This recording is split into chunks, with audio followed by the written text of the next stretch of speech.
Pessoal, boa tarde. Bom, então, como eu tinha prometido aula passada, eu vou começar hoje mostrando um exemplo em que a regra de L'Hopital falha, tá certo? Um exemplo que você não adianta que não vai ser da regra de L'Hopital que você vai conseguir calcular o limite, tá certo? Então, é um problema, enfim, a aula de hoje tem esses tópicos, os termos relativos e absolutos, mas antes de entrar nesses tópicos eu quero concluir a regra de L'Hopital. Então, na verdade, tem um exemplo aqui, mas é um contra-exemplo, né? Então vamos considerar esse limite aqui do quociente da função cosseno hiperbólico de x pela função seno hiperbólico de x e tentar entender quanto que é o limite quando x vai para mais infinito. Inclusive, então, eu vou aproveitar aqui para calcular a derivada dessas funções, que são derivadas que eu ainda não calculei, né? Então vamos lembrar primeiro quem são essas funções. Nós temos então a definição é a seguinte: o cosseno hiperbólico de x ele é ex mais e menos x dividido por 2. Enquanto que o seno hiperbólico de x ele por definição é ex menos e menos x dividido por 2. Então aqui são as definições, né? Definições. E a partir dessas definições eu vou calcular a derivada dessas funções que aparecem nessas tabelas de derivadas do livro, em alguns exercícios também. Eu quero calcular aqui rapidinho. Então, as derivadas são calculadas usando essa fórmula aqui mesmo. A gente já sabe calcular, né, isso aqui. Então, por exemplo, a derivada do cosseno hiperbólico de x, que vai ser d dx dessa expressão, ex mais e menos x dividido por 2. Bom, o meio sai para fora, a gente abre como a soma de derivadas, né? Então isso aqui é meio d dx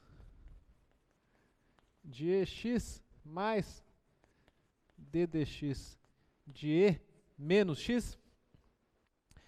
E bom, a derivada da exponencial é a própria exponencial, né? Então isso aqui dá meio vezes ex. E aqui eu aplico uma regra da cadeia. É a derivada da exponencial, que é ela mesma, aplicada na função menos x, multiplicado pela derivada da função menos x, né? Que é igual a menos 1, certo? Que é igual a menos 1. E, portanto, a derivada do cosseno hiperbólico de x é igual a meio de ex menos e menos x. Ex menos e menos x dividido por 2. Que é exatamente o seno hiperbólico de x, né? Então a derivada do cosseno hiperbólico é o seno hiperbólico.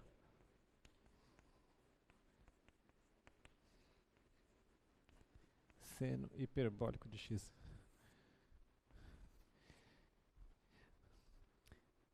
Bom, e por sua vez, o seno hiperbólico, quando eu derivo, dá o cosseno hiperbólico também. Fazendo a continha da derivada do seno hiperbólico de x, isso aqui então é meio de d dx ex menos a derivada de e menos x, e portanto, isso aqui dá meio ex, que é a derivada da exponencial, menos a exponencial aplicada em menos x, vezes a derivada da função menos x, e portanto isso daqui é igual a meio ex mais e menos x, e a conclusão é que a derivada do seno hiperbólico é o cosseno hiperbólico. Então, d dx do seno hiperbólico de x é o cosseno hiperbólico de x. Então aqui estão mais duas fórmulas para essas tabelas de derivadas, né? A gente já viu como que deriva um monte de funções básicas, mas essas aqui eu não tinha derivado ainda. Então é parecido com as trigonométricas usuais, só que é mais fácil, né? Porque se você deriva o seno e o cosseno, tem uma troca de sinal, né? E aqui não. A derivada do seno hiperbólico é o cosseno hiperbólico, a derivada do cosseno hiperbólico é o seno hiperbólico, sem trocar de sinal, né? Do jeito que está escrito aqui mesmo. Então eu já aproveitei para fazer essa continha aqui. E aí, é por isso que a regra de L'Hopital não vai funcionar para calcular aquele limite que estava proposto, né? Então, se você tentar calcular o limite de x indo para mais infinito, de cosseno hiperbólico de x sobre o seno hiperbólico de x, em primeiro lugar, vamos ver se a gente está nas condições da regra de L'Hopital. Quer dizer, se isso aí é uma indeterminação, né? E aí sim, se você fizer x para infinito, tanto no cosseno hiperbólico quanto no seno hiperbólico, vai dar mais infinito, né? Então, observe o seguinte, que o limite de x indo para mais infinito do cosseno hiperbólico, que é o limite de x indo para mais infinito, de meio ex mais e a menos x, ele dá o quê? Bom, e menos x, quando x vai para mais infinito, vai a zero, né? Enquanto que ex, quando x vai para mais infinito, vai para mais infinito. Então esse limite aqui dá mais infinito, né? Então esse aqui é mais infinito. E analogamente, o limite de x indo para mais infinito do seno hiperbólico de x, ele vai dar mais infinito também. Você tem uma exponencial indo para infinito, menos uma exponencial que vai a zero. Então vai para mais infinito. E, portanto, isso aqui é uma indeterminação do tipo mais infinito sobre mais infinito.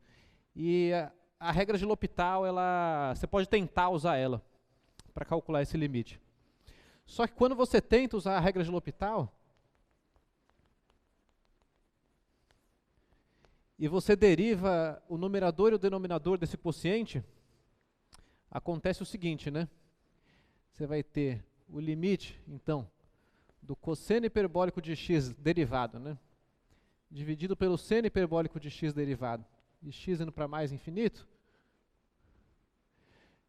Isso aqui vai dar o limite do seno hiperbólico de x dividido pelo cosseno hiperbólico de x. E x indo para mais infinito. Então, da minha indeterminação inicial, eu caí em outra indeterminação, que continua sendo mais infinito sobre mais infinito. Bom, até aí tudo bem. Na aula passada a gente fechou a aula mostrando que quando você aplica a regra de L'Hopital repetidamente, às vezes isso te leva a algum lugar, né? Só que nesse caso não vai levar a lugar nenhum. Por quê? Porque quando eu derivar de novo essa expressão, quando eu fizer o limite de x indo para mais infinito, do seno e da derivada do seno hiperbólico sobre a derivada do cosseno hiperbólico, isso aqui vai de novo dar a derivada do cosseno hiperbólico de x dividido pelo seno hiperbólico de x. Então não interessa quantas vezes eu derivar a função de cima e a função de baixo, eu vou ficar alternando entre essas duas indeterminações, o cosseno hiperbólico dividido pelo seno hiperbólico, ou então o seno hiperbólico dividido pelo cosseno hiperbólico. E quando você deriva, vai ficar dando isso para sempre, tá certo? Então a regra de L'Hopital, ela falha, né, nesse sentido de que você está nas condições de aplicar ela, mas ela não te dá a resposta. E então eu estou fazendo isso para chamar a atenção de que não é porque a regra de L'Hopital é poderosa e facilita a vida em algumas situações que você pode esquecer das outras maneiras de calcular o limite, não.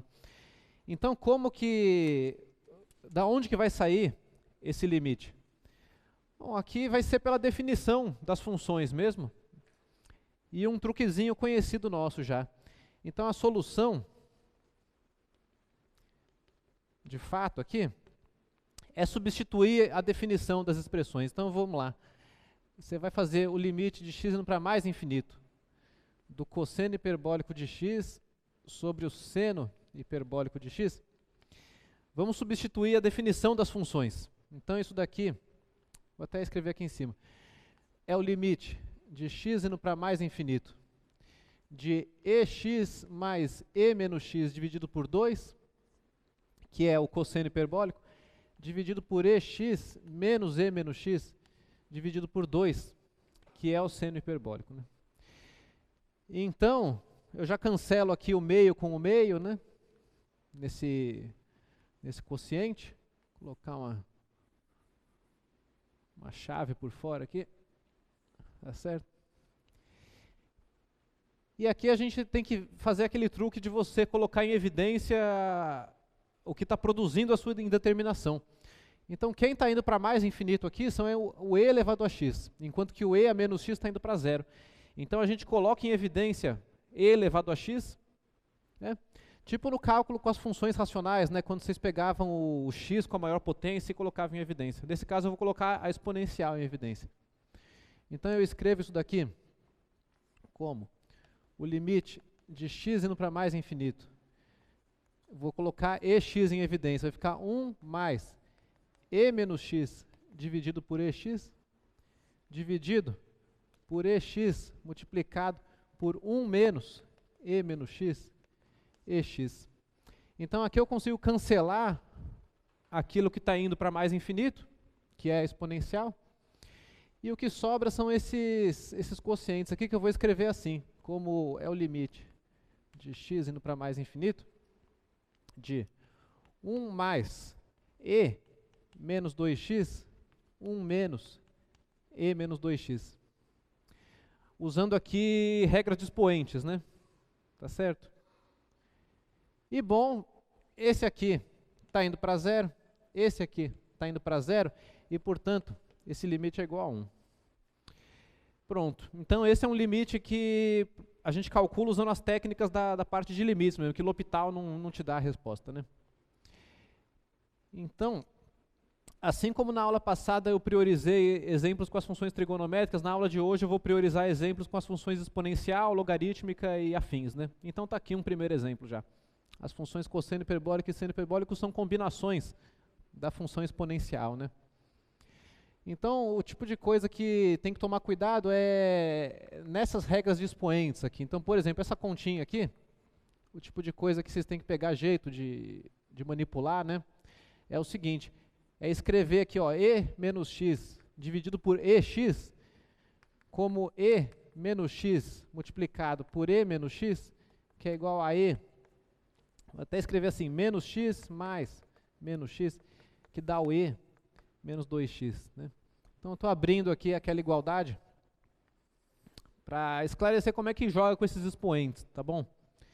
Então, ex no denominador passa para o numerador com o sinal do expoente trocado, né? É a regra dos expoentes. E aí aqui eu estou usando a propriedade de que, bom, enfim, as regras dos expoentes, né? Tá bom? Então, alguma pergunta a respeito de como eu fiz essa continha aqui? É. Então tá aí, essas são as derivadas das funções cosseno e seno hiperbólico e uma situação em que a regra de L'Hopital não te dá a resposta, então. Tá legal? Então a gente não pode esquecer das técnicas de antes não, porque às vezes o L'Hopital não dá conta, né, do problema. Acontece. Um segundo exemplo que eu trouxe aqui eu vou deixar para vocês. Então eu convido vocês a resolverem esse limite aí. X mais seno de x, x menos seno de x, quando x vai para mais infinito. Então, nesse caso, não é bem que a regra de L'Hopital falha. Nesse caso, chega uma hora que você não pode aplicar a regra de L'Hopital. É um erro super comum de cálculo 1. Então, esse exercício está para vocês tentarem fazer e ver se vocês cometem esse erro ou não. Vou deixar para vocês esse. Mas, só para constar, né, para você resolver esse daí, você coloca em evidência o x em cima e embaixo e usa o limite fundamental. Isso vai te dar a resposta correta. Agora, se você tentar fazer por L'Hopital, vê o que acontece e compara as duas respostas. É um exercício de verificação das hipóteses da regra de L'Hopital, tá bom? Mas eu vou deixar para vocês e começar os assuntos de hoje mesmo. Tá legal? Então, tivemos várias aulas de derivada já. Até agora, nós fechamos essas sessões 2.7, 2.8 e o capítulo 3 também. E, na verdade, a regra de L'Hopital, ela está no capítulo seguinte do livro já, né? Então, ficou um pouco confuso aqui, né? Sessões o capítulo 3 a gente fez, se não todo, praticamente todo. E a regra de L'Hopital já está no capítulo 4, na verdade. Tá bom? Faltou arrumar aqui. Mas agora a gente vai começar a ver algumas... Quer dizer, como que você pode usar a derivada de uma função para concluir coisas sobre o comportamento dela, sobre o crescimento, decrescimento, sobre valores máximos e mínimos. E no final das contas a gente vai ser capaz de dar bastante informação sobre o formato do gráfico de uma função a partir da análise da sua derivada. Ao longo dessas próximas aulas é isso que a gente vai construindo. Esse que é o conteúdo do capítulo 4 do livro, tá bem? Então vamos vir agora uma série de definições de alguns termos novos aqui. A primeira delas é essa daí. O que são os extremos absolutos associados a uma função? Então a gente considera uma função real, f, considerada num domínio D, aqui. Esse D, às vezes, não vai ser o domínio todo que a sua fórmula de f te dá. A gente, muitas vezes, vai olhar para restrições no domínio, tá certo? Então é um domínio D, e aí você pega um Czinho pertencente a esse domínio.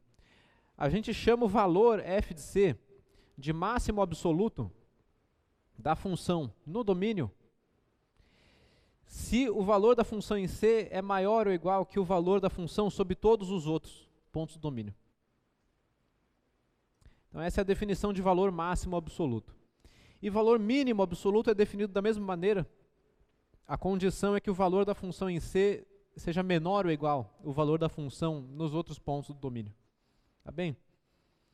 E aí, tanto o número C quanto o ponto C, f de C no gráfico da função, também são chamados de máximo ou mínimo absolutos. Então a gente fala em número máximo ou mínimo, valor máximo ou mínimo e também em ponto máximo ou mínimo. Tem todos esses termos aí sendo definidos aqui. E ainda mais, às vezes, em vez de falar absolutos, a gente fala globais, tá certo? A palavra global, ela está aqui para dar contraste com as definições de extremos locais, que é uma das definições que vai vir a seguir aqui.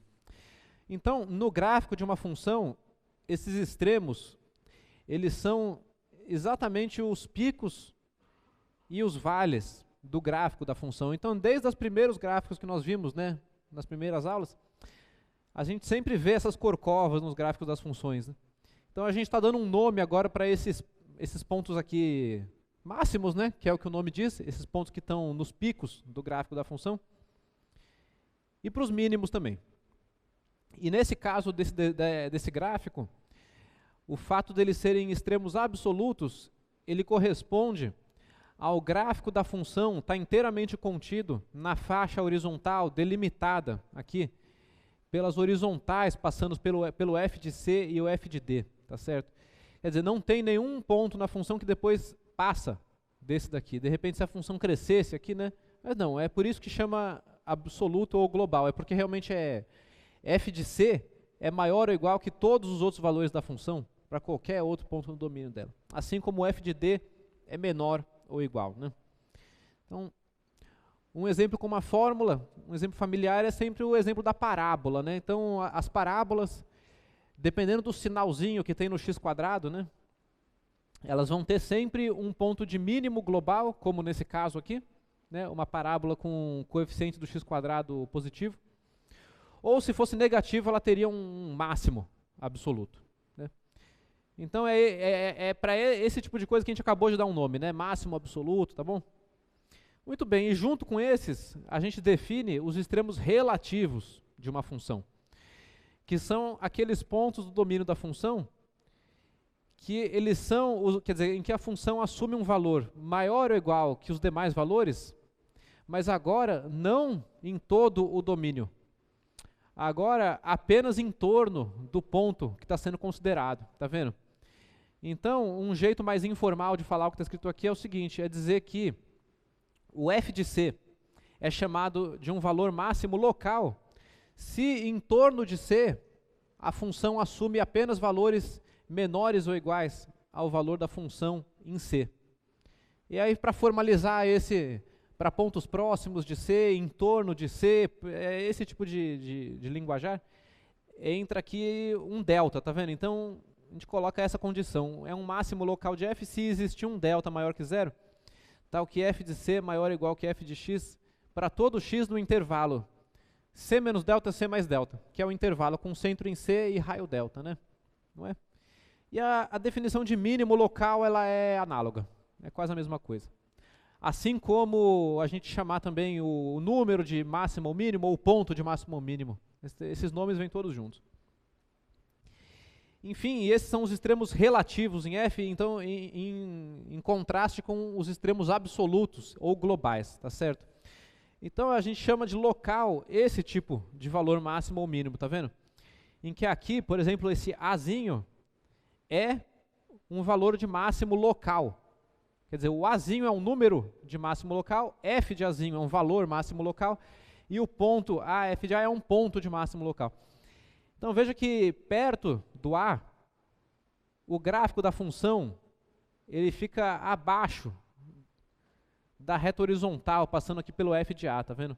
Entretanto, se você começa a se afastar do ponto a função pode perfeitamente assumir valores maiores do que esse daqui, né?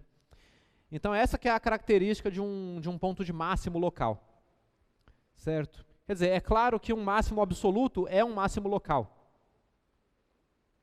Nesse sentido aqui, né? Se você tiver um ponto no interior do domínio da função. Mas você pode ter um máximo local que não é máximo absoluto, como mostra essa figura aqui, né? Em que a função acaba assumindo valores ainda maiores lá para frente. Enquanto que está indicado aqui um ponto de mínimo local, que é esse b, f de b aqui, e que ao menos, pelo que está dizendo essa figura, esse sim, ele é um mínimo local que também é mínimo global, porque no desenho a gente não vê o gráfico da função ficando mais baixo do que isso aqui, né? Tá legal? Então, tem todas essas palavras novas aí, e local e global se referem a isso, se referem a uma condição que vale quando considerado todo o domínio da função ou só um intervalozinho pequeno dentro do domínio dessa função. Então, esses são os conceitos novos. E aí a questão aqui é a seguinte, bom, dada uma função, será que existem máximos locais, mínimos locais, ou máximos globais, mínimos globais?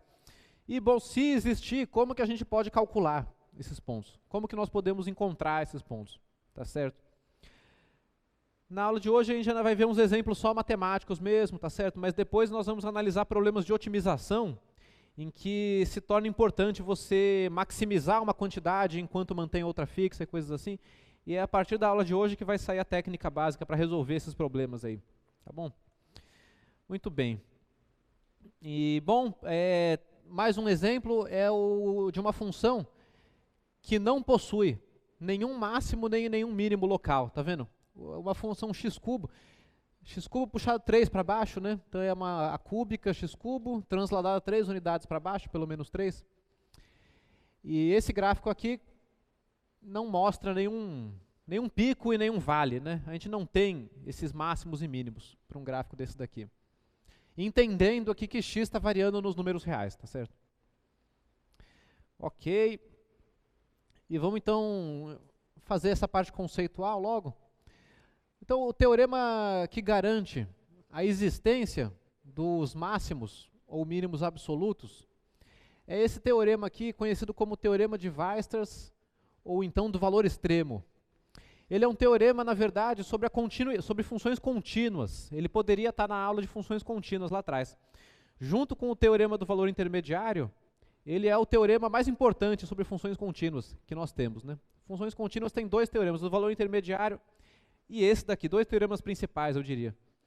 E vamos ver esse enunciado com cuidado, olha só. Ele está dizendo que se você tem uma função que é contínua em um intervalo fechado da forma AB, está implícito aqui que A e B são números reais, tá certo? Não mais ou menos infinito. Né? A gente está pensando que é um intervalo fechado e limitado, tá certo? Um intervalo com extremidades com números reais. Então é isso, se a função é contínua em um intervalo fechado e limitado, né, está implícito aqui que ele é limitado, a conclusão é que vai existir máximo absoluto e mínimo absoluto da função nesse intervalo AB. Então é um teorema de existência, estilo o teorema do valor intermediário, né? É um teorema que fala que existe e não fala absolutamente nada sobre onde que está esse máximo e esse mínimo, tá certo? E muito bem, uma vez que as funções deriváveis são contínuas, isso é uma proposição das primeiras aulas de derivada, você pode aplicar esse teorema para as funções derivadas, né? Deriváveis. E a conclusão é que, se você tem uma função derivável em um intervalo fechado e limitado, né? Estou pensando aqui limitado também. Então essas funções vão assumir máximo e mínimo absoluto. Tá bom? E aí, tomem cuidado com o seguinte, se as premissas desse teorema não forem verificadas, a conclusão não precisa ser verdadeira. Tá legal? Então, vamos pensar em alguns exemplos simples aqui, para mostrar que você tem que verificar as hipóteses do teorema, né? Então, o teorema, ele diz que se f é contínua num intervalo AB, então vão existir pontos C e D no intervalo A e B, que são máximo e mínimo absolutos dessa função, né? Tais que f de C menor ou igual que f de x menor ou igual que f de D, para todo x em AB. Então, trocando aqui as palavras pelas definições, você vê que é a questão da existência do máximo e mínimo. E aí, os contra-exemplos, né, quer dizer, se o intervalo aqui não é dessa forma, pensa, por exemplo, então eu vou colocar como contra-exemplos, né?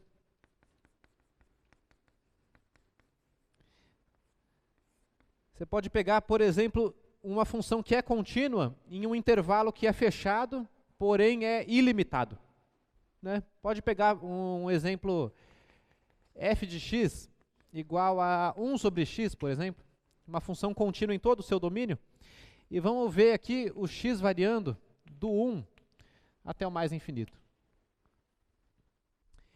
Então, nesse caso, eu tenho uma função que ela é contínua em um intervalo fechado, porém, esse intervalo fechado não é limitado. E essa função não assume um valor mínimo global, tá certo? Então, essa função aí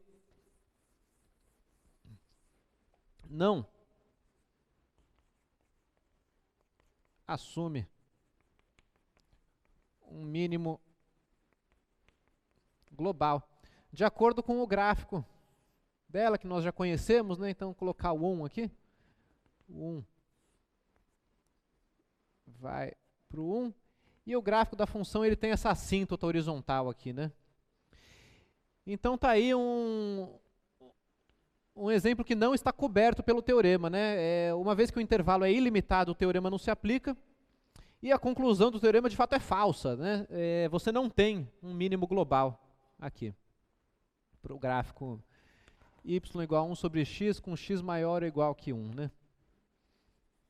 Então veja, um gráfico limitado, ele está contido em uma faixa horizontal limitada, entretanto, não existe, quer dizer, a função não assume um mínimo, né? Sempre que você pega um x aqui, lá para frente vai ter um x em que a função vale menos, e lá para frente vai ter um x em que a função vale menos ainda, e assim por diante, né? Não interessa que x você pegar, vai ter sempre um outro que a função vai dar um valor menor para ele. Então está aí uma consideração sobre esse teorema, né? Ou então, de repente, se você pegar um intervalo aberto, pega uma função contínua em um intervalo aberto, você pode pegar até a mesma fórmula, tá certo? Você pode pegar, mais um contra-exemplo, pegar a função f de x igual a 1 sobre x, agora com x variando no intervalo aberto 0, 1, por exemplo. Então aqui, novamente, você não vai ter o quê? Você não vai ter um máximo absoluto. não é? Porque essa função tem uma assíntota vertical. No zero, né, ele vem assim. Eu coloquei até o 1. Né? Então, o gráfico é algo assim, né? Um pouco desproporcional. Mas o fato é que essa daqui não assume um máximo absoluto, ou global, né? Absoluto. Tá bom? Então, nesse caso, está faltando o que para aplicar o teorema? Está faltando o intervalo ser fechado, né? O intervalo é limitado, porém não é fechado. E você tem uma função contínua com o domínio dele, e essa função não assume mínimo. Então, novamente, o teorema não se aplica e a conclusão é falsa, tá certo? Você não tem, qualquer x que você pegar aqui, sempre vai ter um outro que a função vai levar num valor superior, né? Ok? Eu tô dando esse exemplo para vocês verem que, quer dizer, tem que valorizar esse teorema, né? Ele realmente está falando uma coisa que não é nada óbvia. De repente, se a função é contínua e o intervalo é fechado e limitado, então vai ter os máximos e mínimos, né? E a gente pode se preocupar, então, em calcular eles. Tá bom? Então, tem alguns contra-exemplos aqui só para discutir um pouco o teorema. Também não vou fazer a demonstração, né? Não tem feito muitas demonstrações, tem priorizado a aplicação dos resultados. Hoje eu vou fazer assim também. Muito bem. Então, esse atenção aqui é o que eu estava, né, querendo chamar atenção ali para vocês. Pega uma função, mostra que se a função não for contínua, você consegue também violar a conclusão do teorema. Isso aí vocês podem pensar. Já dei 2 exemplos. Enfim, então o problema é o seguinte, e como que a gente calcula esses valores extremos, né? Se você tem uma função contínua no intervalo fechado, então ela vai assumir, e aí, onde que estão esses valores extremos?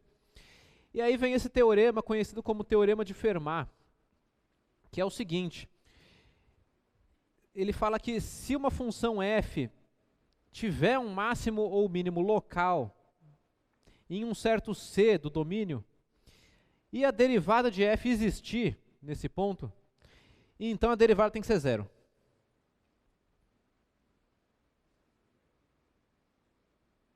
Então quer dizer, se você tem uma função que assume um máximo ou mínimo local em um ponto, e nesse ponto a reta tangente existir, ela vai ter que ser horizontal, porque derivada 0, né, desencadeia numa tangente horizontal. Tá bom?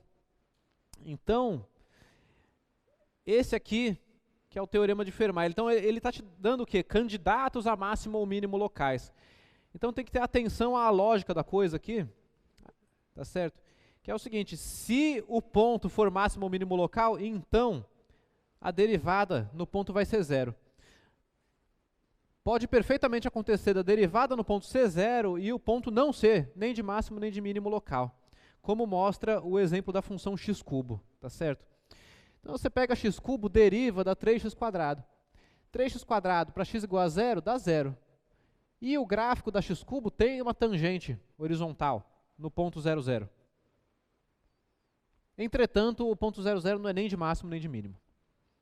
Então, em matematiquês, o que a gente está falando aqui é que não vale a recíproca desse teorema, né? Quer dizer, se uma coisa, então a outra. Se você trocar as duas coisas, deixa de ser verdade. Tá legal? Como mostra aqui, um caso em que você tem uma tangente horizontal sem ter um ponto de máximo ou de mínimo. Oi? Ponto o quê? A pergunta dela é se nesse caso isso é o que chama de ponto crítico. A definição de ponto crítico é uma das seguintes. Aí vai ficar claro isso. Ok? E aqui tem um exemplo que é o seguinte, que o teorema de Fermat, ele diz respeito a pontos nos quais a função é derivável, tá certo? Então aqui, se você pegar a função valor absoluto, que a gente já sabe que não é derivável no zero, né? A gente já discutiu isso em um outro momento. Ela tem um mínimo, que é um mínimo local e absoluto, entretanto, não tem a reta tangente para ser horizontal, né? Então, tem que tomar cuidado com isso, né? O teorema de Fermat é sobre as situações deriváveis, né? Se você tem um ponto onde a função não é derivável, Pô, tudo bem, você tem um mínimo, mas nem reta tangente tem para a gente falar dela, não é verdade? Então, é nesse sentido que a gente introduz essa definição de pontos críticos de uma função. Essa definição é interessante, ela diz o seguinte, que um número no domínio de uma função é chamado de crítico se ou a derivada der zero, ou então a derivada não existir. E aí a gente chama também o valor e o ponto de críticos de acordo. Ou seja, por exemplo, o módulo de x, que é a função valor absoluto, o zero é ponto crítico. Porque no zero ela não é derivável, então o zero é um ponto crítico. Ou na x-cubo, o zero, a função é derivável e é derivada da zero, então o zero também é ponto crítico, nesse caso. Tá bom? Então nesses exemplos aqui, esses são os pontos críticos. Muito bem, e aí juntando a definição de pontos críticos com o teorema de Fermat, a conclusão é a seguinte, é que se f tiver um máximo ou mínimo local em um ponto, então esse ponto é crítico. Por quê? Bom, se a função for derivável, a derivada é zero, que é o que o enunciado anterior disse, né?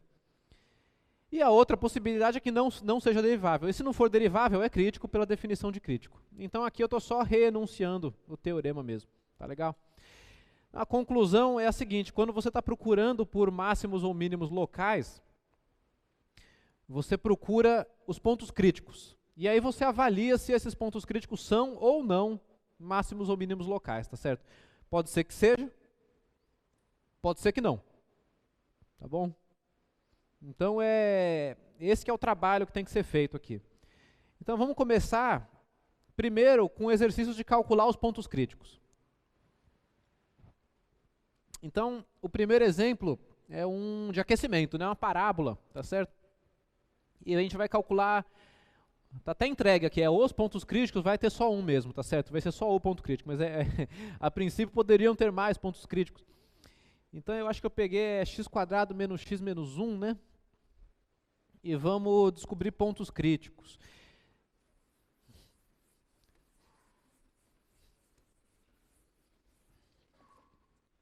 Então a questão aqui é de calcular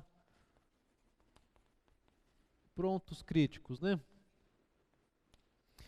Então, um primeiro exemplo é esse daí, f de x, x² menos x menos 1. Então, essa função a gente sabe que ela é derivável, não é? Então, não vai ter pontos críticos que são aqueles onde a função não é derivável, porque essa função aqui é derivável em toda a reta, né? Então, a primeira observação é essa, né? F é derivável em toda a reta real. E, portanto, a gente vai ter que um ponto é crítico se e somente se a derivada nele for zero, tá bom? F é derivável em R, isso quer dizer então que x pertencente a R é crítico dessa função aí, né, de f, se e somente se a derivada de f for zero. E nesse caso, derivando a função quadrática, você tem uma função afim. E a função afim é fácil de descobrir onde que ela se anula, né? Então eu vou derivar a função da 2x menos 1. E aí você resolve a equação f' de x igual a zero, né? Essa daqui, então, é a equação dos pontos críticos no sentido de que a função é derivável, né? Então, é daqui que vão sair os pontos críticos, né? Então, derivando aqui do 2x menos 1, aí fica 2x menos 1 igual a zero, e isso aqui é equivalente a x ser igual a meio. Então, a conclusão aqui é que o único ponto crítico dessa função é o x igual a meio. Único ponto crítico de f. E bom, nesse caso a gente sabe inclusive que ele vai ser um ponto de mínimo global, né? Quer dizer, a gente tem aqui então a vertical passando por ele, E vejam só, né? Se você fizer esse cálculo em geral, vou chamar atenção para isso aqui, né? Em geral, se você tem uma função quadrática, x quadrado, ax quadrado vai mais bx mais c, quando você deriva, dá 2ax mais b, e quando você iguala a zero, você tira 2ax igual a menos b, e portanto x igual a menos b sobre a, não é? Então quem aparece aqui é exatamente o ponto médio entre as possíveis raízes da parábola, né? Ou melhor dizendo, quem aparece é a coordenada x dessa vertical que é o eixo de simetria da parábola, né? Isso são coisas já conhecidas do estudo da parábola. Então nesse caso, a gente sabe aqui que esse x igual a meio vai ser também um mínimo absoluto, mas isso é por conta do conhecimento que nós temos da parábola, né? Então você vai ter uma parábola aqui, tá certo? Yx, e inclusive esses dois zeros aqui, eles são aqueles números calculados lá nas primeiras aulas, né? Vai ser meio mais raiz de 5 dividido por 2, e esse aqui é o meio menos raiz de 5 dividido por 2. Se você calcular o discriminante dessa quadrática aqui, vai dar raiz de 5. Dá 5, aí na fórmula de Bhaskara aparece o raiz de 5. Né? E entre eles dois tem certinho aqui o ponto médio, que, vejam só, aparece como sendo o ponto crítico da função quadrática, né? Interessante, né? Então, eu chamo atenção para isso. Você sempre pode encontrar o vértice de uma parábola derivando e igualando a zero, tá certo? Na verdade, o estudo da parábola pode ser feito direto usando derivada mesmo. E derivando e igualando a zero, você descobre exatamente o vértice dela. Né? Quer dizer, o ponto no qual a reta tangente é horizontal, né?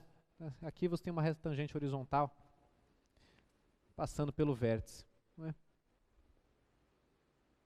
Então isso pode ajudar a lembrar dessas coisas no futuro.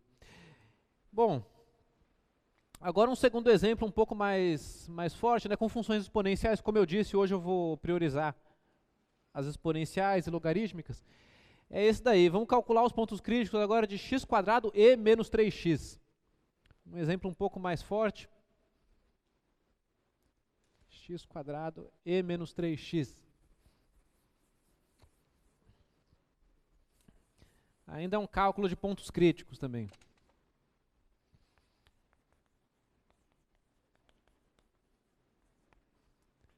F de x, x² e menos 3x. Então, para derivar essa função, temos que usar primeiro a regra do produto, né? Vai ser aqui 2x e menos 3x, que é a derivada do primeiro vezes o segundo, mais o primeiro vezes a derivada do segundo, né? d dx de e menos 3x. E esse daqui tem que aplicar uma regra da cadeia, né? Porque é uma exponencial de menos 3x. Então esse daqui vai dar 2x e menos 3x mais x². Então você vai ter e menos 3x, que é a derivada da exponencial aplicado em 3x, multiplicado pela derivada de menos 3x com relação a x, né? Então aparece um menos 3 aí. Então vai dar 2x e menos 3x, menos 3, x² e menos 3x. Essa então é a derivada, né, da função. E aí lembrem-se que neste momento o que a gente quer fazer é igualar isso a zero e resolver em x. Né? E para isso é interessante colocar em evidência a exponencial aqui. Então veja, eu posso colocar em evidência o que nessa expressão? X e menos 3x. Né? Eu tenho x e menos 3x multiplicando as duas parcelas aqui. Então é isso que eu vou colocar em evidência. Vou escrever f' de x como sendo x e menos 3x multiplicado, bom, aqui tem 2, né? Então 2x e menos 3x, e aqui tem menos 3x, que aqui era x quadrado, né? Menos 3x. Perfeito. Porque quando eu igualar isso a zero, agora eu faço a equação para localizar os pontos críticos, né? Igual a zero, eu vou ter então x e menos 3x, 2 menos 3x igual a zero. E aí vem um lembrete importante aqui, que é a função exponencial ela nunca se anula. Tá certo? Vou escrever isso aqui. Lembrete. A função e elevado a u, digamos, ela é diferente de zero para todo número real u. Ou seja, esse e menos 3x, é por isso que eu coloco ele em evidência, ele não se anula. E essa expressão vai dar zero se e somente se, então, o x for igual a zero, ou então o 2 menos 3x for igual a zero. Quer dizer, desse lembrete, vai sair que essa equação estrela, ela é equivalente, então, a x ser igual a zero, ou então 2 menos 3x ser igual a zero. Aí, resolvendo essa segunda, eu descubro, então, que o x tem que ser igual a 2/3, tá bom?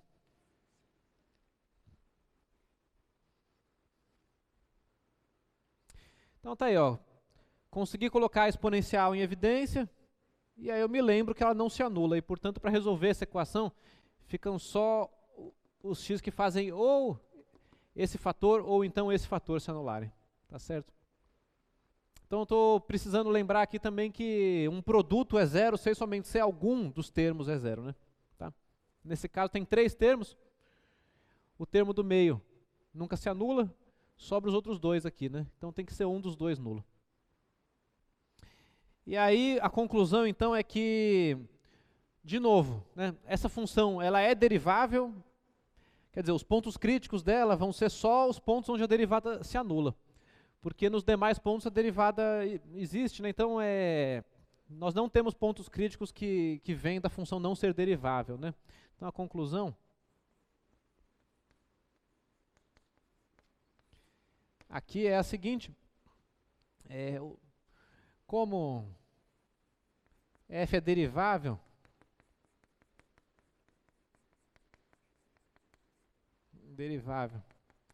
em toda a reta real, os únicos pontos críticos são o x igual a zero e o outro, o x igual a 2/3, certo? Em todos os outros pontos você tem derivada não nula. Tá aí. A gente pode até dar uma olhada no gráfico dessa função, né? Eu não trouxe ele pronto, vou fazer aqui no GeoGebra. Perguntem alguma coisa enquanto eu abro aqui o GeoGebra.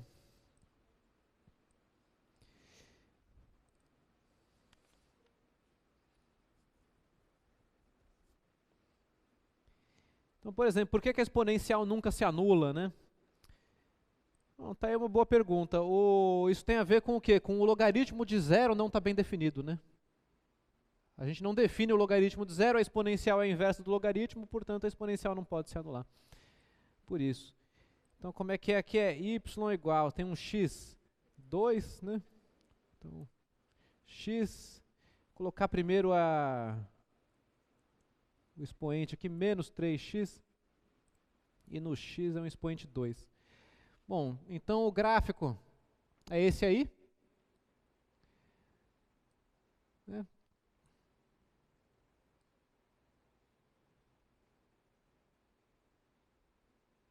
Interessante, né? A gente, olhando aqui, a gente fica com a sensação de que tem uma assíntota vertical aqui. Será que tem mesmo? O que vocês acham? É uma questão de limites, né? Descobrir se isso aqui é uma assíntota vertical ou não. não é? Pode ser que a função esteja indo para...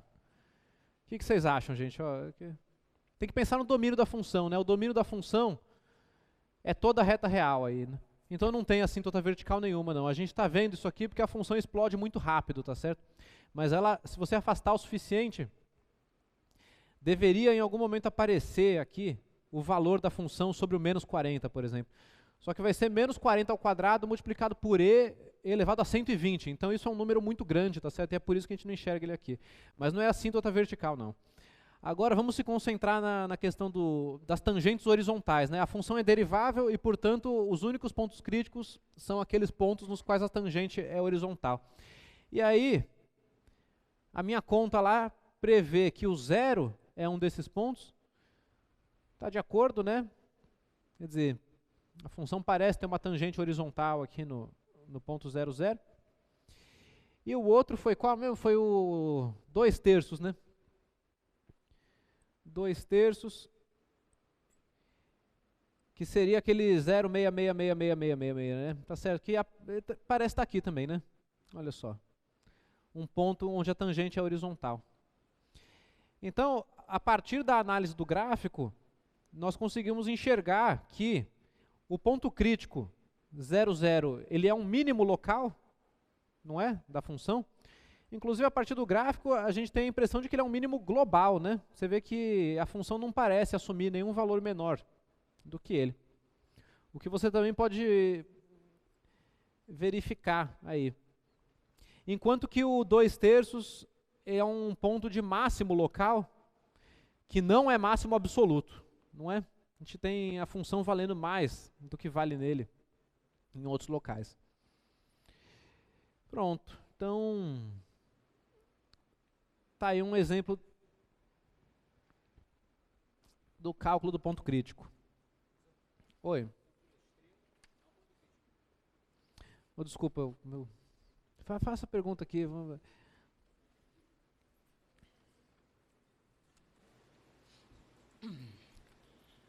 Então, todo extremo é um ponto crítico. Todo extremo é um ponto crítico. E para ser um ponto crítico, precisa estar limitado também? Eu não vi o senhor falando sobre isso. Uhum. É seu nome, seu curso? Meu nome é Gabriel, sou do curso de Engenharia Mecânica. Tá. Então, peraí, a segunda pergunta eu não entendi, Gabriel. Para haver um ponto extremo, ele precisa estar limitado. Mas para haver um ponto crítico não precisa haver essa limitação. Precisa estar limitado em um domínio. Tá, acho que eu entendi. Vamos...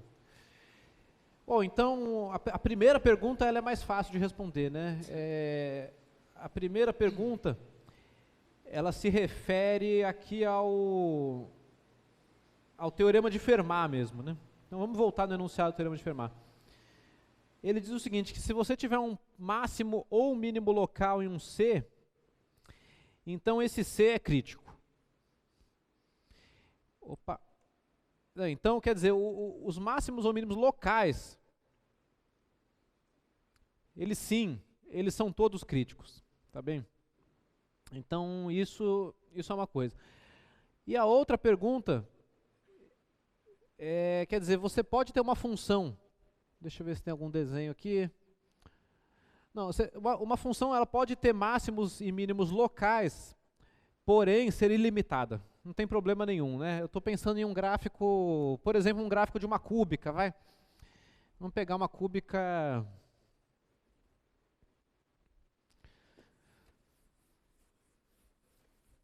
Vou inventar um exemplo aqui. Um exemplo assim. Tá certo? Em que eu vou botar 3 zeros aqui. Vou colocar um 0 aqui, um 0 aqui, um 0 aqui, para facilitar a fórmula, vou colocar no menos 1 e no 1. E eu digo a vocês que essa função aí é a função y igual a x vezes x mais 1 vezes x a menos 1, que é a cúbica, aqui você tem x quadrado menos 1, né, fazendo esse produto, e aqui a gente tem x ao cubo menos x, pronto. Então pega a função f de x igual a x ao cubo menos x. tá bom? Essa função, os zeros dela são esses aqui, eu construí ela assim, né? A gente sabe que ela vai para menos infinito e para mais infinito. Quando o x vai para menos infinito ou mais infinito, né? Coisa lá de limites, tem o cubo aqui. E, bom, essa função, quer dizer, agora a gente sabe calcular o pico e o vale dela. A gente não sabia isso até agora, né? Isso deriva igual a zero. Então pega a derivada dela, que é 3x² menos 1. Então a derivada é zero. Exatamente quando 3x² menos 1 é zero, ou seja, 3x² é igual a 1, x² 1/3, então x é igual a mais ou menos a raiz quadrada disso, que é 1 sobre raiz de 3, ou raiz de 3 sobre 3. Então aqui, bom, tem uma simetria que minha figura não tem aqui, mas enfim. Essa aqui é uma função ímpar, né? Se você troca x por menos x na fórmula, troca o sinal dela, tá bom? Então aqui eu já descobri que esse ponto aqui é o menos raiz de 3 sobre 3, e aqui eu tenho o raiz de 3 sobre 3. E, é claro, né, eu tenho aqui as tangentes horizontais, tá bom? Essa tangente horizontal e essa tangente horizontal aqui, né? As tangentes horizontais. Bom, muito bem. Então, se você pensar nessa função aqui, com x variando em r, o que dá para ver é que ela é uma função ilimitada, né? Ela tem limites infinitos aqui. Porém, ela tem um máximo e um mínimo local, né? Quer dizer, o máximo local é esse ponto aqui, né? Então aqui você tem um máximo local. E aqui você tem um mínimo local, né? Aqui é o mínimo local, apesar da função f ser ilimitada, né? Nesse domínio aqui. Bom, aí você pensa, bom, mas e o teorema que falava que se a função é contínua, então ela assume máximo e mínimo globais? Pois é, o teorema é para intervalos fechados e limitados, né? Então nessa função aí, que é ilimitada quando x varia em r, se você de repente restringir o domínio dela, tá certo? Se você pegar um intervalo fechado e ilimitado, tá certo? Digamos um intervalo menos 2, 2, vai, só para dar precisão para a coisa. Então nesse caso, se você restringir a função a esse intervalo, aí sim, você vai ter pontos extremos da função. Pontos extremos absolutos, né? Você vai ter um mínimo global e um máximo global aqui, que vão estar ocorrendo nas extremidades do intervalo, tá certo? Então, a sua pergunta ela toca num ponto um pouco delicado aqui, que é meio que uma sutileza das definições, que é a seguinte: a gente vai ou não chamar esses pontos nas extremidades dos intervalos de pontos críticos dessa função? Porque a função é derivável neles e a derivada não é zero nesses pontos. E é nesses pontos que está o máximo e o mínimo global. Então, deixa eu escrever aqui. Se você pegar então a função f de x, x² menos x, com x no intervalo menos 2, 2, aí essa daqui sim assume máximos e mínimos globais, né, absolutos, em x igual a menos 2 e x igual a 2. E aí a pergunta que fica isso aqui chama de ponto crítico também, ou não? Né? Essa que é a pergunta. Então, assim, via de regra, quando os livros estão falando em máximos locais e mínimos locais, eles implicitamente estão exigindo que os pontos em questão estejam no interior do domínio da função. Quer dizer, que não estejam nas extremidades. Mas as definições das notas de aula que a gente usa aqui, mesmo a que eu apresentei, não está explicitando isso, né? Tá bom? Então, se isso aqui merece ou não ser chamado de ponto crítico, pode variar de acordo com o material, tá certo? Mas o padrão é o seguinte, o padrão é você falar que máximo e mínimo local são pontos no interior, né? E aí, nesse sentido, o que está acontecendo é que o mínimo global e o máximo global não são propriamente pontos críticos, né? Porque a função é derivável neles, a derivada não dá zero. Só que isso viola o enunciado do teorema de Fermat. Então, é uma discussão um pouco confusa. Mas essa figura que eu fiz aqui, esses comentários, eles já adiantam o que vem a seguir, que é o tal do método do intervalo fechado, tá certo? Eu acho que isso deve esclarecer também isso que eu estou falando aqui. Então, digamos que você queira encontrar os máximos e mínimos absolutos de uma função contínua em um intervalo fechado AB, fechado e limitado, está implícito ali, né? Limitado. Então, o que você faz? Você olha para o intervalo aberto, tá vendo? Se o intervalo no intervalo aberto não tem essa ambiguidade, quer dizer, valor crítico, ponto crítico, é realmente ou não é derivável ou a derivada existe da zero. Não tem discussão, né? A definição é clara. E bom, aí você calcula esses valores críticos, né? E compara o valor da função nos pontos críticos com os valores das funções nas extremidades do intervalo, né? Como eu chamei a atenção no meu gráfico da cúbica lá.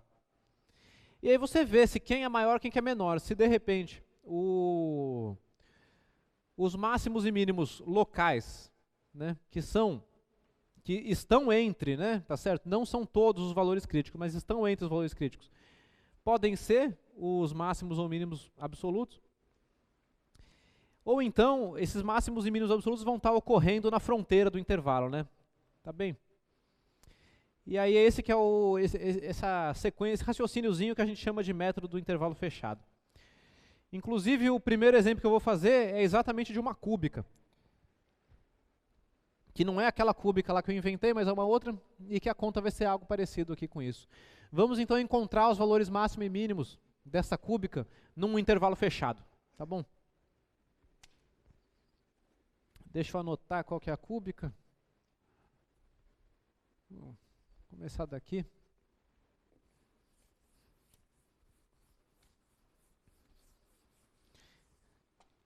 Então agora a pergunta é a seguinte: quem são os máximos e mínimos absolutos, tá bem? E nesse tipo de pergunta é essencial que seja dito qual que é o intervalo fechado e limitado em questão, né? Porque se você não tiver um intervalo fechado e limitado, pode ser que nem tenha resposta essa pergunta, tá bom? Então nesse caso está especificado lá o intervalo menos meio, 4, tá vendo? A gente tem aqui f de x igual a x cubo menos 3x ao quadrado mais 1.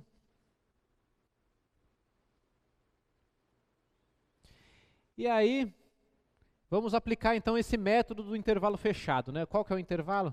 X varia de menos meio até 4. Muito bem, então o primeiro passo é determinar quem são os números críticos, tá certo? Os pontos críticos, né? Então a primeira coisa que você faz é calcular os pontos críticos de f. Por quê? Porque eles são os nossos candidatos a máximos ou mínimos locais, né? Por conta do teorema de Fermat. Então eu vou até escrever isso daqui, né? São candidatos, né? Candidatos a max ou mínimo local, tá certo? E talvez global, né? Talvez. Então nesse caso é a cúbica, né? A derivada é 3x quadrado menos 6x. É só isso, né? 3x quadrado menos 6x. Que a gente já pode logo fatorar, né? Então, vai dando 3x x menos 2. Já logo fatoro para descobrir os zeros com facilidade. Tem um zero que está entregue aqui, que é o x igual a 0. E aí, a derivada é nula Então, quando 3x, x menos 2 é zero, e isso é equivalente ao 3x ser zero, ou então o x menos 2 ser zero, e a primeira é x igual a zero, né? E a segunda é x igual a 2. Muito bem. E além disso, essa função aqui ela é derivável em toda a reta real, então não tem outros pontos críticos. Os pontos críticos são só esses dois aí. Além disso, f é derivável em R, né? Em R. Logo, os únicos pontos críticos são x igual a 0 e x igual a 2. Então, olha só, tanto o x igual a 0 quanto o x igual a 2, eles estão no intervalo de interesse. Poderia ser que esses pontos críticos estivessem fora do intervalo que eu estou olhando. Mas nesse caso eles estão dentro, né? Note que... Escrever assim, note.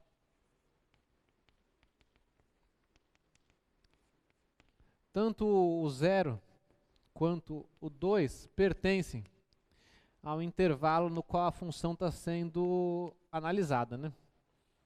Menos meio até 4. Então, qual que é a receitinha lá, né? Vamos olhar a receita de novo. Calculou os pontos críticos. Bom, a receita diz para calcular os valores críticos, né? Isso eu vou fazer no final. Primeiro eu vou, né, achei eles, e aí tem que analisar com os valores de f nas extremidades do intervalo também.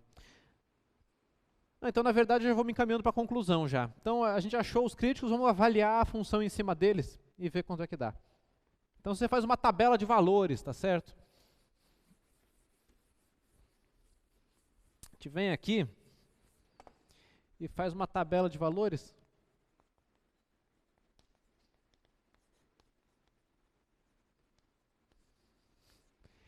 E avalia, então, a função nas extremidades e nos pontos críticos. Então, nós temos aqui, para x, os valores menos meio, que é a extremidade esquerda do intervalo. Aí vem esse ponto crítico 0 aqui.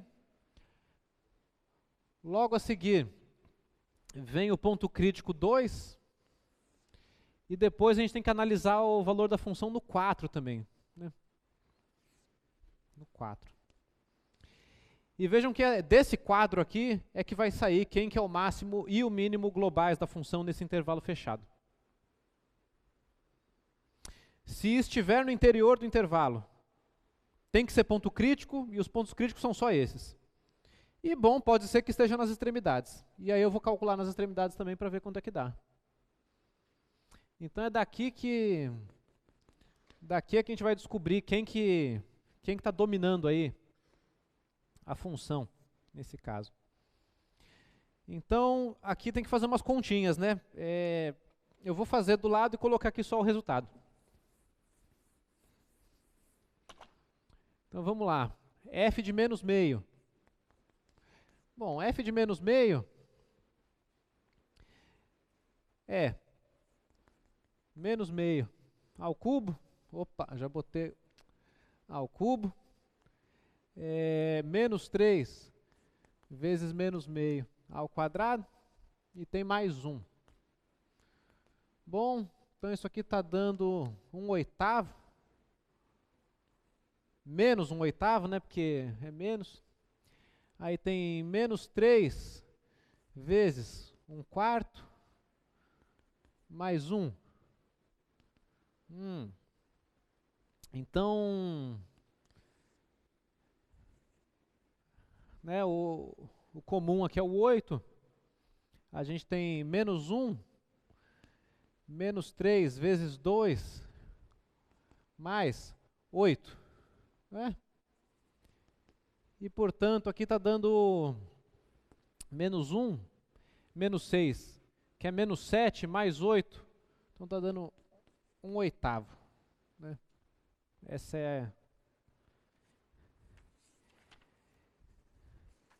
é 1/8. Então a gente começa a preencher essa tabela, né? Aqui deu 1/8. No zero é fácil, dá 1. Né? No zero é 0 ao cubo menos 3 vezes 0 mais 1 dá 1. Tá. No 2, eu acho que vale a pena abrir aqui, né? Vamos ver, no 2, a função está valendo 2 ao cubo menos 3 vezes 2 ao quadrado mais 1, que está dando 8 menos 12 mais 1. Então é menos 4 mais 1, menos 3. Então aqui a função vale menos 3. E finalmente no 4, quanto que vai valer no 4, né? No 4 a gente tem aqui 4 ao cubo menos 3 vezes 4 ao quadrado mais 1. Então, isso aqui é 64, né? 16 vezes 4 é 64. Aí aqui é 4/16, 3 vezes 16. É 48, né? 48. Mais 1. Então, aqui está dando 16 mais 1, 17. Pronto. Então, calculei os valores da função nos meus candidatos a máximo e mínimo globais, né? E a resposta é clara, né? O menor aqui é o parzinho 2 menos 3, não é? Então, de modo que esse daqui é o mínimo global. E o maior aqui é o 17, né? Então, esse daqui é o máximo global. Tá bom? Então, o raciocínio da coisa, vou retomar aqui, né? Bom, quem são o máximo e o mínimo globais? Se eles estiverem no interior do intervalo, eles são críticos. Eu sei quem são todos os críticos. Então aqui, o 0 e o 2. Mas eles podem também estar na fronteira do intervalo. Então você tem que comparar com os valores na fronteira também, que é o menos meio e o 4. E aí nesse caso quem levou aqui foi um ponto de mínimo interior ao intervalo e um ponto na fronteira do intervalo, tá certo? Eu tenho aqui o gráfico dessa função, a gente pode ver. Tem alguns comentários aqui, vamos primeiro ver o gráfico. Aqui pronto, ó, parece que está tudo certo, né? De fato, o ponto 2, menos 3, a gente sabia o quê? A conta diz que a tangente é horizontal, né? Acabou que é um mínimo. Poderia não ser, mas acabou que era um mínimo. Aqui, o 0, 0, também tem uma tangente horizontal e acabou que é um máximo local, tá vendo? Mas esse máximo local não foi máximo o suficiente para ganhar do valor na fronteira aqui, tá vendo? Que é o 4,17, que está aqui em cima. Enquanto que o valor na outra fronteira, né, que é no meio, não ficou menor do que o menos 3 aqui, né? Então, no final das contas, quem está dominando a função aí é o 2 menos 3 e o 4,17. Um interior e um na fronteira.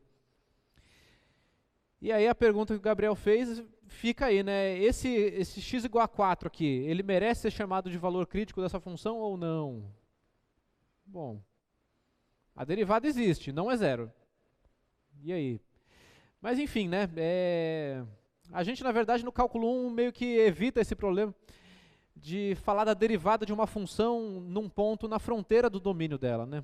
Quer dizer, a gente poderia falar de uma questão aqui de derivadas laterais e tal, mas isso não, a gente não entra muito nesses detalhes no cálculo 1, não. Então tá claro o que aconteceu aqui? Esse é o procedimento para... Esse é o tal do método do intervalo fechado, né? Localizando máximos e mínimos globais de uma função derivável aí, ou derivável em quase todo o intervalo, num intervalo fechado.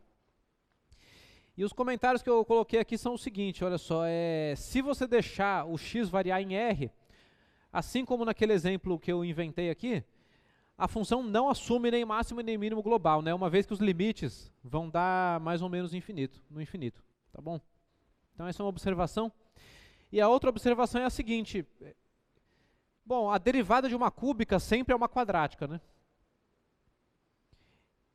E toda cúbica é derivável em toda a reta real. Portanto, uma função cúbica, ela vai ter no máximo 2 pontos críticos. Quando você deriva igual a zero, você vai ter uma equação de grau 2. E essa equação de grau 2, ela vai ter nenhuma, uma ou duas soluções, tá certo? Então, essa técnicazinha de calcular os pontos críticos, ela já te dá meios de entender todas as funções cúbicas. Que é uma coisa interessante. Então, por exemplo, se você... Eu vou dar um exemplo de uma cúbica que não tem pontos críticos, que tem 0 pontos críticos. Vou fazer ele aqui. Aqui está um rascunho. Então, um exemplo de uma função cúbica sem pontos críticos. O exemplo é o seguinte, colocar x cubo aqui, eu vou colocar alguma coisa que quando eu derivar, me dê um polinômio de grau 2 sem raízes reais. Você pode colocar então, mais x, aqui, x ao cubo mais x. Então essa função, quando eu derivo, dá 3x² mais 1,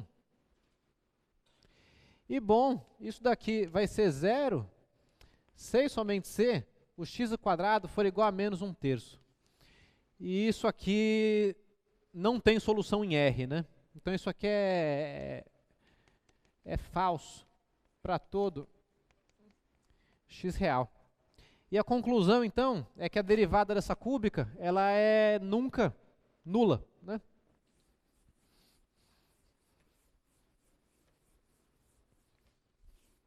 Ou seja, a derivada de f em x existe e é diferente de zero para todo x real. E, consequentemente, essa função aí não tem pontos críticos. Tá bom? Logo,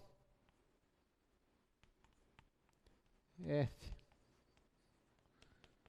não tem pontos críticos. A gente pode até olhar o gráfico dela para se assegurar de que está acontecendo mesmo isso. Vou colocar aqui, é um y igual, como é que ficou? X ao cubo mais x, né? X ao cubo mais x. O gráfico vermelho, opa não, saiu errado, calma aí. É só... mais x, x ao cubo, agora sim. Não.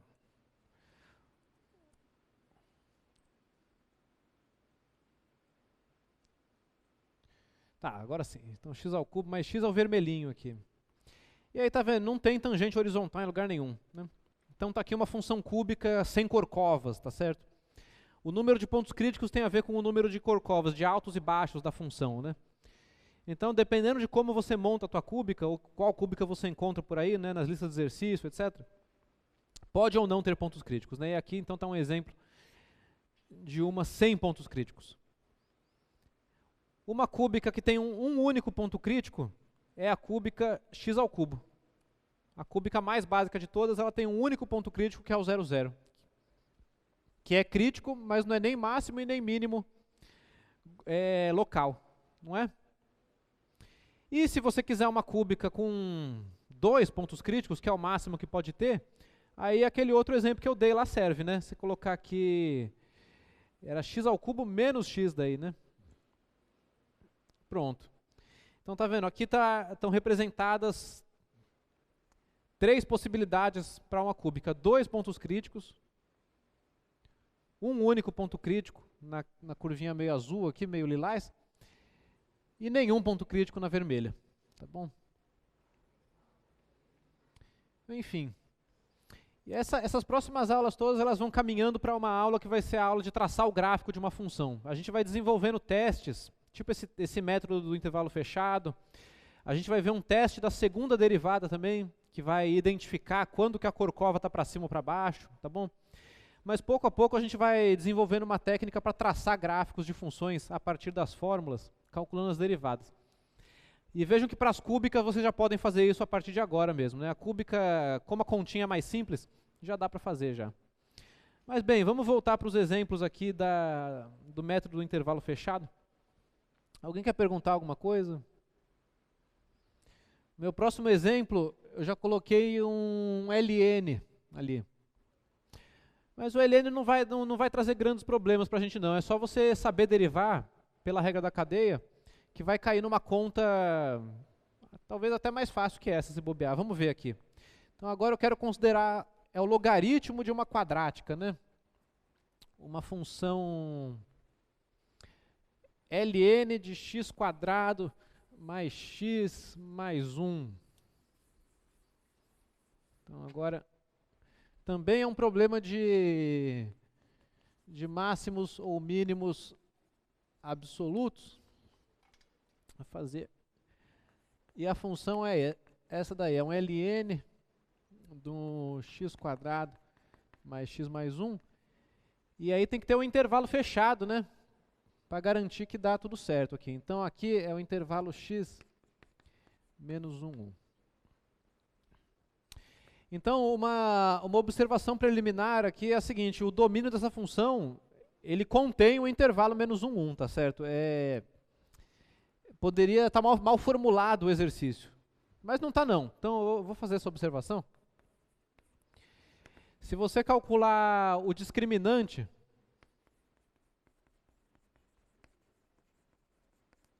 da função quadrática do x² mais x mais 1, ele está dando quanto? Ele está dando b², né? 1 menos 4 vezes 1 vezes 1.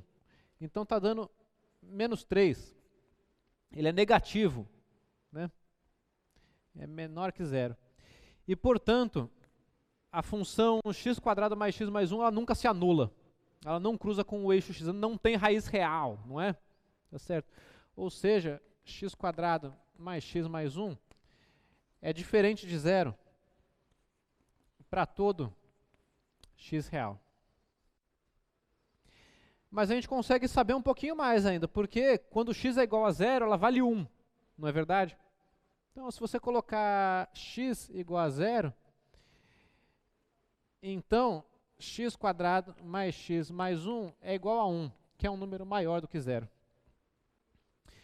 Então, olha o que está acontecendo aqui. A gente tem uma função contínua, x² mais x mais 1, que nunca se anula e que assume o valor 1 em algum lugar do domínio dela. Então, o teorema do valor intermediário te diz que ela nunca é negativa. O fato de que ela não cruza com o eixo x, né, e de que ela é positiva em um único número, quer dizer que em todos os outros números ela vai ser positiva também. Então, essa análise preliminar mostra que o exercício está bem formulado, quer dizer, você pode calcular o ln de x² mais x mais 1 para qualquer x, em particular para do x no intervalo menos 1. Isso não vai dar nenhuma confusão, não. Não vai aparecer um ln de 0, ln de menos meio, não. Né? Ou seja, o teorema do valor intermediário implica que x² mais x mais 1 é maior do que zero para todo número real x. E o domínio de f, né? E o domínio da minha função f é igual a todos os números reais, em particular,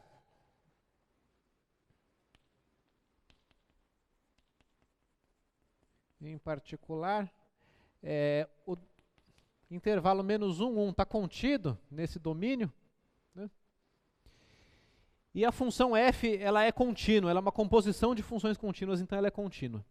Então, aquele teorema de Weierstrass, né, o teorema dos valores absolutos, ele vai garantir de que essa função aqui assume sim máximo e mínimo nesse intervalo. E a gente só precisa descobrir onde é que eles estão. Mas que existe, existe, né? Como é, então, como f é contínua, o teorema, vou escrever aqui Weierstrass. Weierstrass era um matemático alemão do século XIX. Ele é um dos responsáveis pela formulação do cálculo que a gente adota nos cursos hoje em dia, tá certo? Enfim, nesse caso não é que ele descobriu esse teorema, não é bem isso. Ele que formulou da maneira que a gente adota até hoje, né? Uma das pessoas, tá bom? Enfim, o teorema de Weierstrass se aplica, né? Garante que f assume máximo e mínimo em menos 1, 1. Perfeito. Então vai ter resposta. O exercício não está... Às vezes, por erros de digitação, coisas assim, às vezes pode dar errado, mas não. Esse aqui está bem formulado. Então, vamos calcular os pontos críticos, né? Os pontos críticos são o seguinte: primeira observação a função é derivável em todo o seu domínio. Então, os únicos críticos vão ser aqueles que a derivada é nula. Então, pontos críticos, f é derivável. Isso implica, então, que x é crítico, né? Vou escrever assim, x é crítico. Se e somente se, f' de x é igual a zero. Perfeito. Agora é o cálculo da derivada. Então, vamos lá, derivar isso daqui. Vai ser uma regra da cadeia. É a derivada do ln, que é 1 sobre, né, o que tiver dentro dele, ou seja, 1 sobre x² mais x mais 1, multiplicado pela derivada da função de dentro. 2x mais 1. Pronto. Então, a derivada ela só é nula, a derivada f' de x é zero, só quando o 2x é igual a menos 1. E a conclusão, então, é que o único ponto crítico é o ponto menos meio, que pertence ao intervalo menos 1, 1, né? Então, isso daqui dá x igual a menos meio, ou seja, x igual a menos meio é o único ponto crítico de f. E além disso, ele pertence ao intervalo dado, né? Ao intervalo menos 1, 1. Pois é, então agora a gente chegou naquele momento que é o momento de você listar os valores da função e comparar eles, né, para decidir aí quem que é o máximo, quem que é o mínimo. Com relação a essa derivada aqui, tá tudo bem? Eu fiz meio rápido, deixa eu abrir a conta aqui, vai. Então, aqui a gente vai colocar a tabela de valores e vai descobrir a conclusão. Mas um cálculo auxiliar aqui, né? Um cálculo auxiliar. Bom, a gente escreve a função como uma composição, g bola h, né? Com g de u sendo o logaritmo e h, deixa eu até já ocupar menos espaço aqui, né? Então g de u é o logaritmo natural de u, de modo que a derivada é 1 sobre u, e h é a quadrática que está dentro do logaritmo, que é u² mais 1, né? Isso aqui a gente pode chamar de x já, vai. x² mais x mais 1, de modo que a derivada de h é 2x mais 1. E aí, então, é a regra da cadeia, né? É f' de x, é g' aplicada em h de x, multiplicado por h' de x. Então, isso aqui dá certinho o que eu escrevi ali, que é 1 sobre x² mais x mais 1, multiplicado pelo 2x mais 1. E aí ali eu já escrevi como um quociente só. Tá bom? E aí, então, esse aqui é o cálculo da derivada, né? Uma aplicação da regra da cadeia. E aí, quando eu igualei a zero, eu só me lembrei que, bom, para um produto de dois números ser zero, tem que ser um dos dois zero. Uma vez que o de baixo aqui não se anula nunca, né? Tá bem? Tem que se anular o 2x mais 1. E aí, dá o ponto crítico aqui. Beleza. Então, agora, para concluir, a gente analisa os valores, né? Tem que calcular f nesses pontos aí, que são as extremidades. Calculo no x igual a menos 1. Tem que calcular no ponto crítico, menos meio. E tem que calcular também na outra extremidade, que é o 1. Então tem que ver quanto que dá f sobre esses pontos.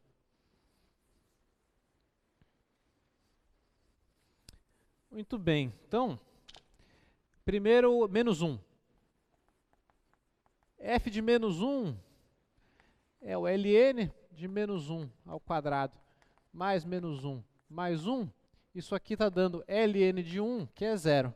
Então, a primeira linha aqui deu 0. A segunda linha é o menos meio. Vamos colocar aqui f de menos meio, ln de menos meio ao quadrado mais menos meio mais 1. Então está dando, é o ln de 1/4 menos meio mais 1. O comum aqui é o 4, né? Então fica o 4 embaixo. 1 menos 2 mais 4.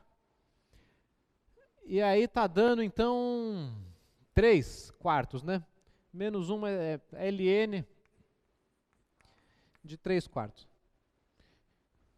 Quanto que é ln de 3/4? Bom, uma calculadora pode te dizer, para analisar o que eu preciso aqui, a gente não precisa calcular de fato uma aproximação decimal desse número aí. A gente pode deixar ele assim mesmo. Porque o outro que vai aparecer aqui, o f de 1, ele é o ln de 1 mais 1. Bom, 1 ao quadrado mais 1 mais 1, que é o ln de 3. Né? Então, na última linha aqui, está dando ln de 3. E aí, para entender quem ganha e quem perde nessa tabela, você tem que conhecer um pouco do logaritmo, né?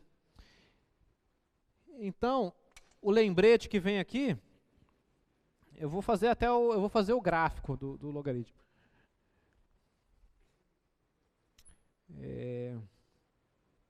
Eu vou deixar as contas ali, vou fazer aqui, vai.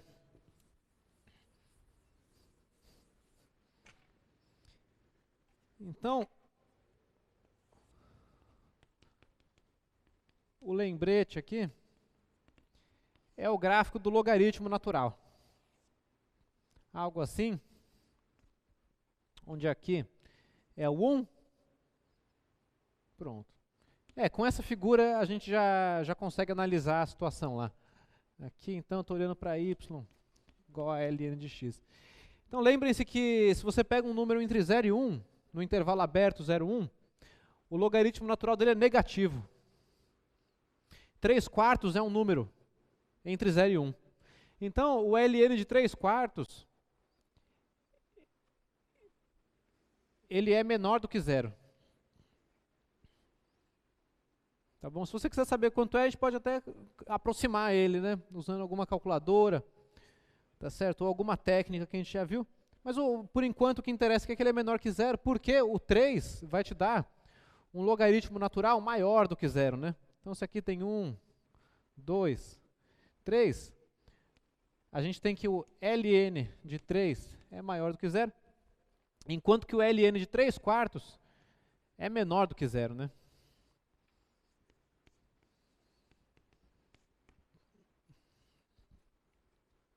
Portanto, nessa tabela aqui, quem levou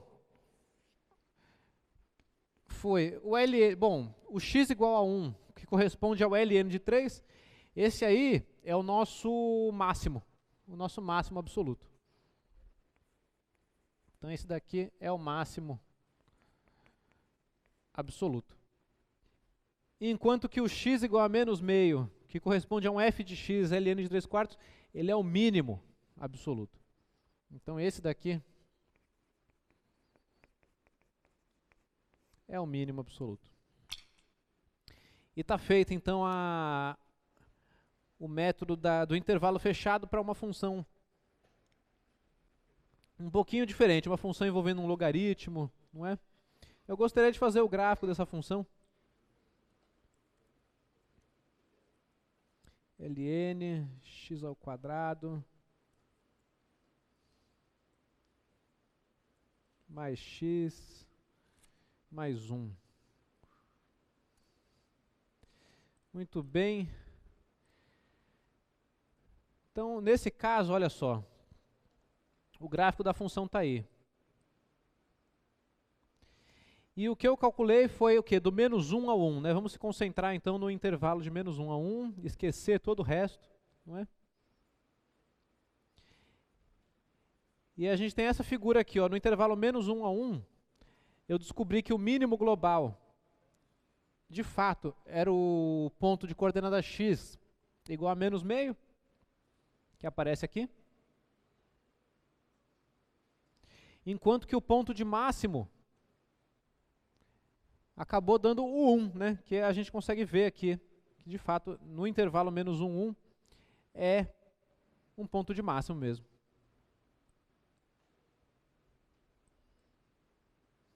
E aí?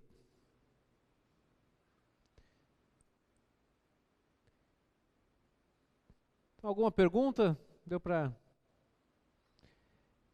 são exemplos que dão um pouco mais de trabalho do que as coisas que a gente andou fazendo até agora, né? Você tem que, são várias etapas, derivar igual a zero, resolver equação, não é? Mas que, enfim, que dá para fazer, né?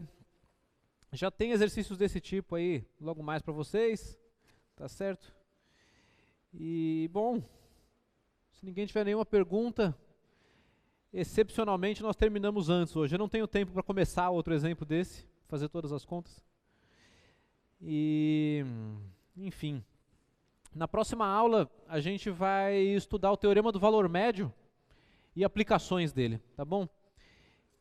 Então façam os exercícios, já comecem a fazer. Com a aula de hoje dá para resolver uma boa parte da lista semanal já. Com a semana passada, né, e com a aula de hoje, tá bom? E eu encerro por aqui hoje, então obrigado, boa noite.